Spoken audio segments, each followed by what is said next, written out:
জানো তো, আজ বুদ্ধ পূর্ণিমা। আর আগের বছরই এই বুদ্ধ পূর্ণিমার দিনেই আমাদের এখানে গঙ্গার ঘাটে শুরু হয়েছিল গঙ্গা আরতি। তারপর থেকে প্রত্যেক বৃহস্পতিবার এই গঙ্গা আরতির আয়োজন করা হয়। কি সুন্দরভাবে ঘাটটাকে সাজিয়েছে দেখো। আজকে যদিও 1 বছর পূর্তি উপলক্ষে একটু বেশি সাজগোজ হয়েছে, প্রতি বৃহস্পতিবার এতটা থাকে না, তাও অল্প বিস্তর এরমই থাকে। আজ 1 বছর পূর্তি অনুষ্ঠানে আমরাও চলে গেছিলাম গঙ্গার ঘাটে আরতি দেখতে। অপূর্ব সুন্দর কাটিয়েছি সময়টা। কিছুক্ষণের জন্য হরিদ্বার আর বেনারসের ফিল পাবে কিন্তু। চলো তাহলে এক ঝলক দেখে নাও।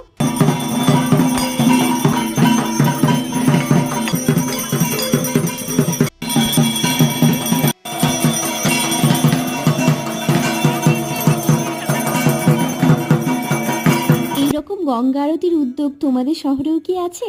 আমাকে কমেন্ট বক্সে লিখে জানিও তো। আজ তাহলে আসি, সবাই ভালো থেকো।